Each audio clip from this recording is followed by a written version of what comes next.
Pitch to Pro is the official podcast of Ozark United FC. This will be our platform to tell our story about the club and the special place that we call home, Northwest Arkansas. This is a journey. We want to bring you along for the ride. We'll share what's going on behind the curtain, help educate the community at large about soccer, our league, and give updates on the progress of the club along the way. Together, we'll explore and unpack our journey to professional soccer, the magic that is NWA, our community, and talk all things soccer from on the pitch to behind the scenes, telling the story of our club. Pitch to Pro podcast is proudly sponsored by podcastvideos.com. Podcastvideos.com is Northwest Arkansas's premier podcast recording studio. Equipped with industry-leading equipment, the recording studio and services save you time, money, and hassle. They are dedicated to helping you create, record, and publish high-quality podcasts for your audience. Be sure to check them out today at podcastvideos.com. Hey, everybody, and welcome back to the Pitch to Pro podcast. I'm your host, Wes Harris, Managing Director for Ozark United FC, Northwest Arkansas's professional soccer club playing in the United Soccer League. Today, I am very pleased to welcome back our amazing guest, Mr. Ryan Williams, for part two of our convo. He is the Assistant Director of Coaching at Sporting Arkansas and Assistant Head Coach at our Ozark United FC U20 Boys Academy team. And Ryan, we welcome back first and foremost. Yeah, glad to be back.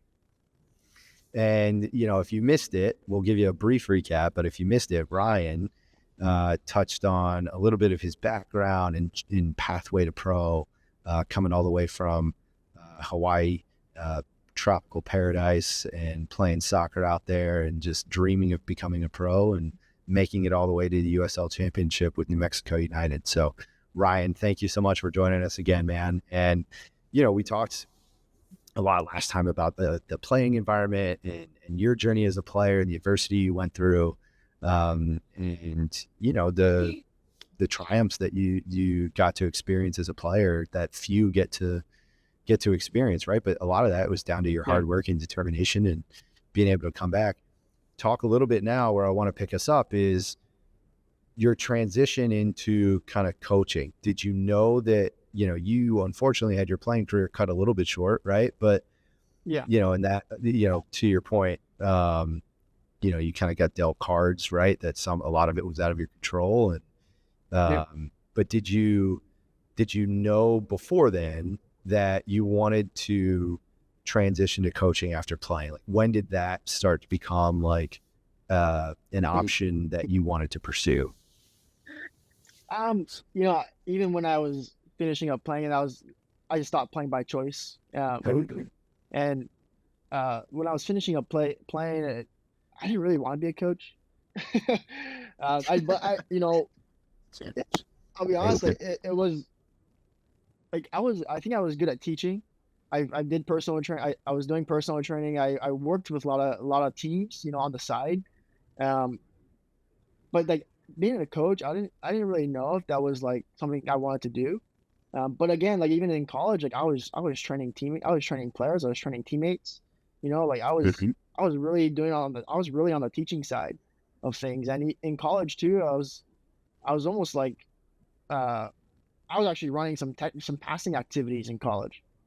So in a way I was coaching, but did I want to do it? I didn't really know.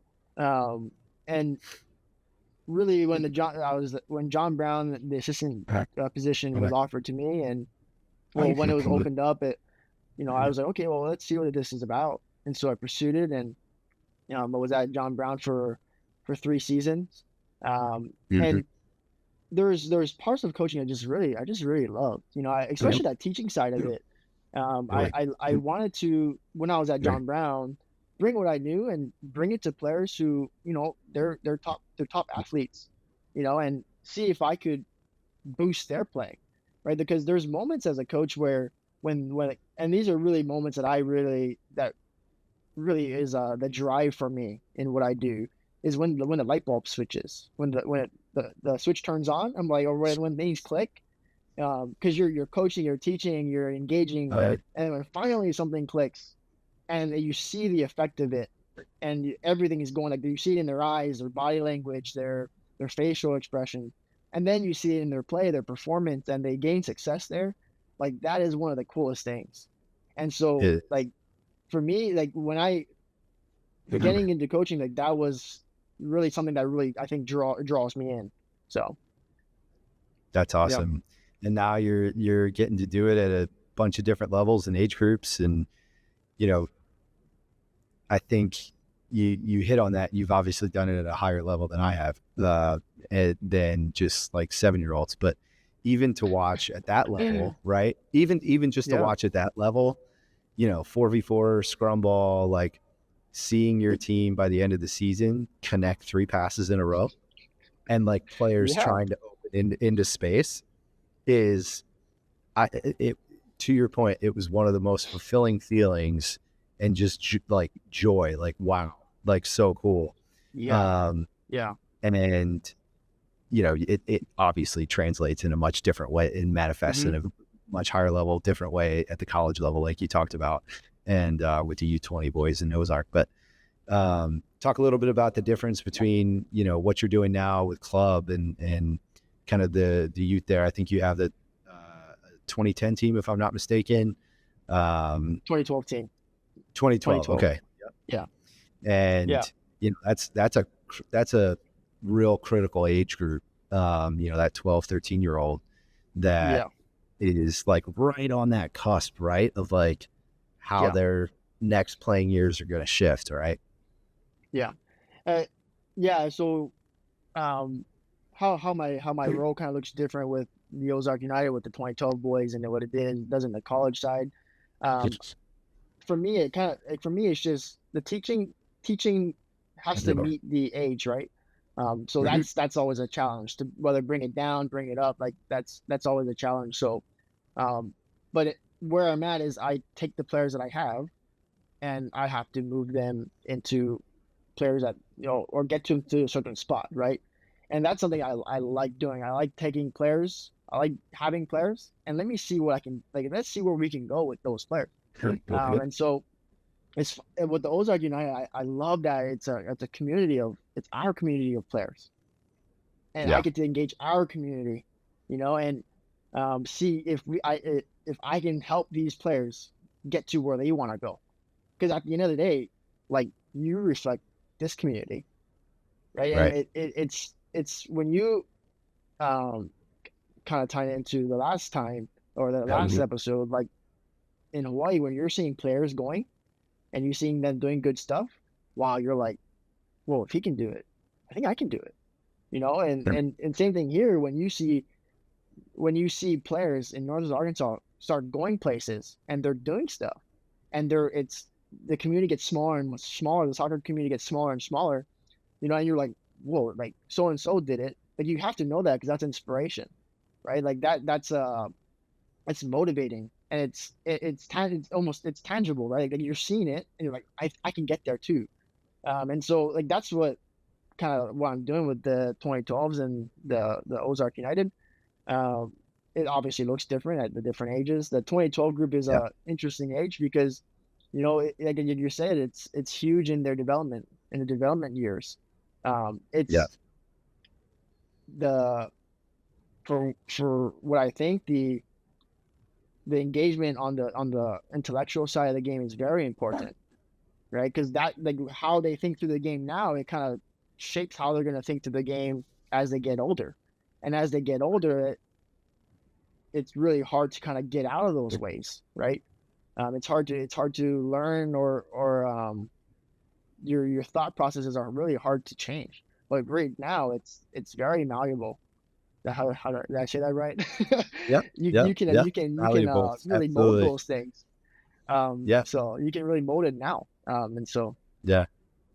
We'll talk. I mean, you've been in Northwest Arkansas as a player, a college student, and then now, gone off and continue to play at a high level as a pro, and then come back and been around in the area for a while now.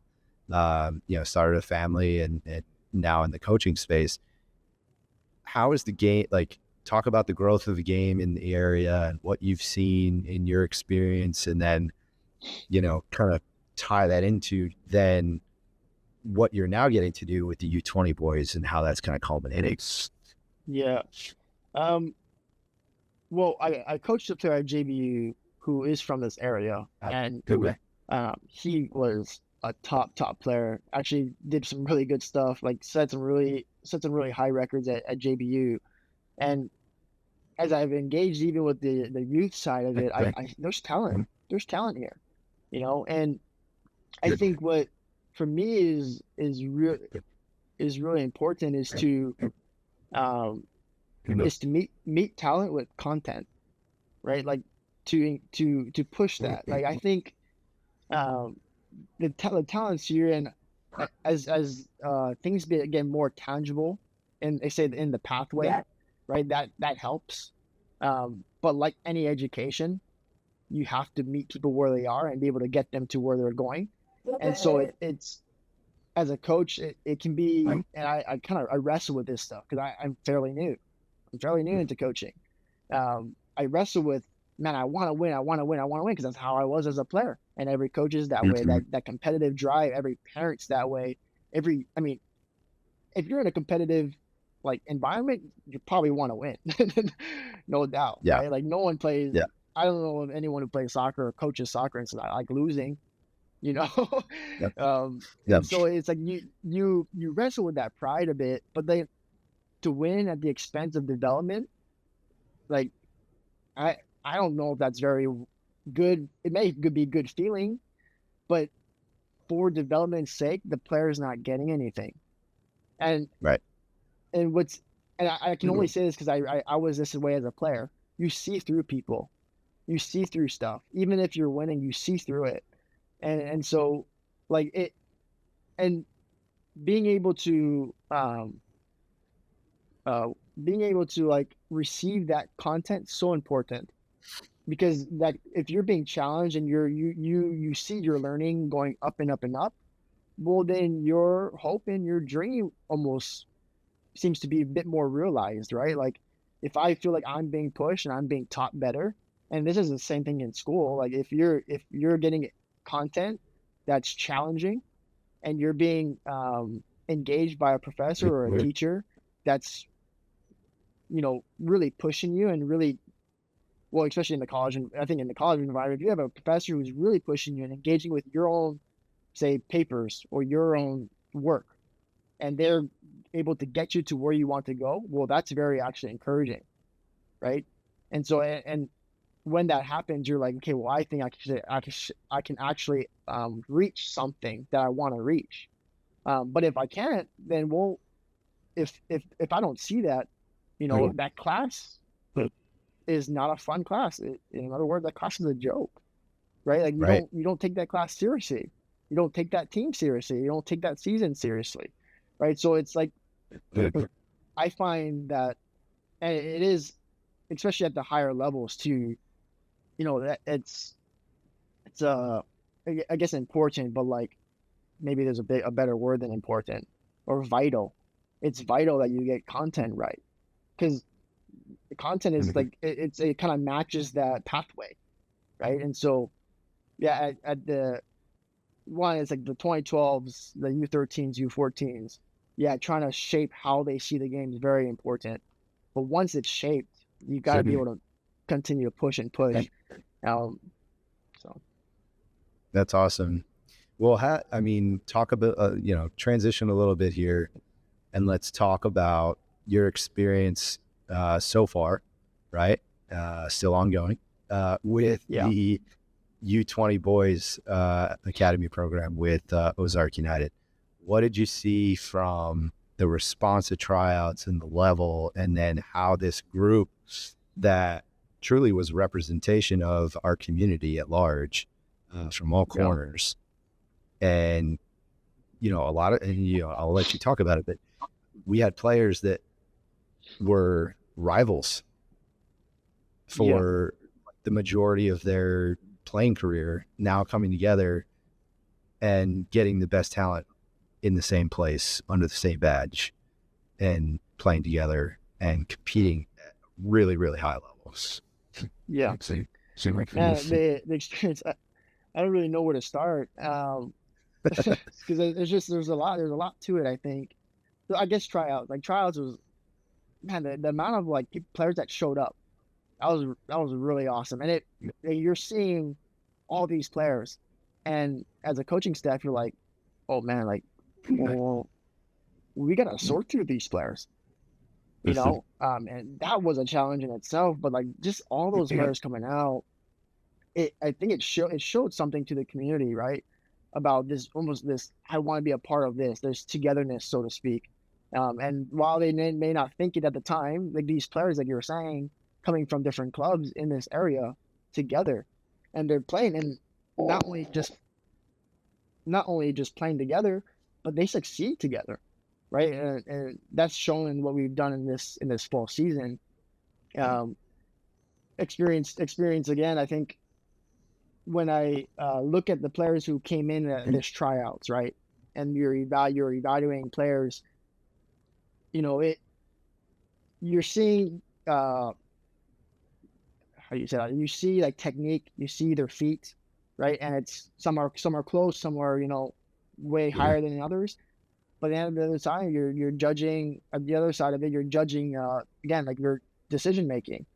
And so the decision making processes of what they're seeing in the games, what they're really trying to create in the games, was very little. How they connect with players or connect with teammates, that they're random teammates, random kind of, they've played against each other in the area, but random teammates, and how they can make those connections and then make plays happen, wasn't very high, right? Their vocabulary wasn't very high, and so like you think about content into what we've taken these players through. For me, vocab that's a huge thing. If you can't express yourself, if you can't express what's going on in your mind, and that's something that's a skill you constantly grow at, especially as you get older and older. You try to grow that ability to express yourself. But if you can't express yourself on the field, well, you're limiting, right? So one of the things that we've done with the team is just vocab, and connecting that with experience, right? So experience. Can you, any other questions kind of help me expand on that? I think one of the other things too that I've heard from both you and Scott, that I know you've worked on with the U20 boys, is the concept of, talk a little bit about the concept of, instead of system, habits. Yeah. And talk about the difference there and why and I think you're starting to see it too in other areas of the game at other levels with other teams, especially at the highest level. You talk about habits and then the system follows. So talk a little bit about that. Yeah. Sure. I think I talked with Scott about this. As a player, I never thought in a system. I never thought in the system. Like I mentioned in the last episode, the game just constantly going on in my mind. I mean, whether I'm playing FIFA, whether I'm watching the Prem, whether I'm watching highlights, like I'm watching Iniesta highlights, Xavi highlights, Isco highlights, whoever it is as a midfielder, I'm seeing those moments that they're in the game, and I'm seeing it on the film. But those are I'm envisioning that I'm in those scenarios. I never see those scenarios as systems. I see those scenarios as like moments in a game, and this is what I'm gonna do. When Thiago Alcantara does a elastical between two players, like, and he'll do it in different moments of the field. Like for me, it's just an action. Like that's just a moment in the game, of like. So like, I never like, I do think there's benefits to both of them. I think there's benefits to both of them, because when I was a pro, it was very much like very systematic in that way, which is okay because that actually helped me as a pro. It helped me in certain moments as a pro. But this idea of like actions, it's like everything is linked to decision making and being able to recognize moments in the game, right? Like a 2v2 will always be a 2v2. 2v2 will always be a 2v2. A 3v3 will always be a 3v3, no matter what system you decide to play. An overlap is a decision you can use to is a decision you can make. It could be an underlap. It doesn't always have to be an overlap. If it's, for me, I think, especially at the youth levels, like, and well, the really, really young levels, system can be black and white. And once it's black and white, it's predictable. And it's not about being black and white, but it's about creativity. Creativity is gray. Creativity is, I get to decide what to do. I get to create what I want to create.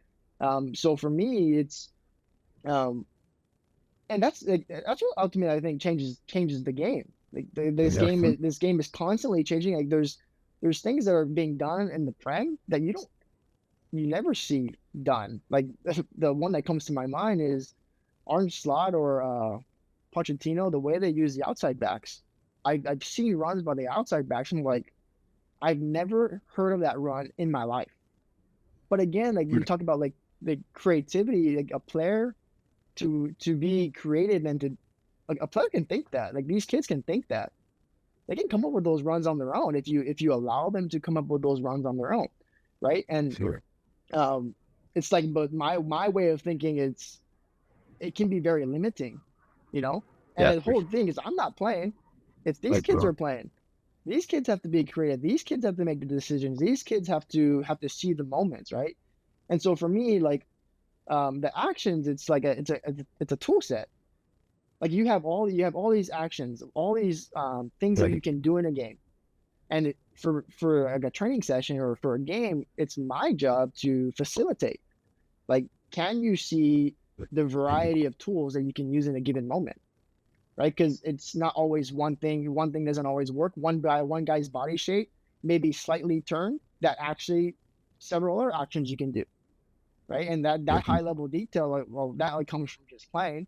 The distance of a defender may be a yard different from the last scenario. Well, that calls for a whole different thing, right? And at the end of the day, it's we're trying to create autonomy. We're trying to create individuality, right? We're not trying to create players who, because in 5 years the game will be different. The U.S. national team will be playing different soccer. The Prem, you'll be seeing different soccer in the Prem. You know, La Liga, you'll be seeing different styles of soccer. So it's like, you're not trying to create a player who fits a time right now, but you're trying to create a player who, when their opportunity comes, if they get an opportunity, wow, a coach looks at them and say, I like what they have.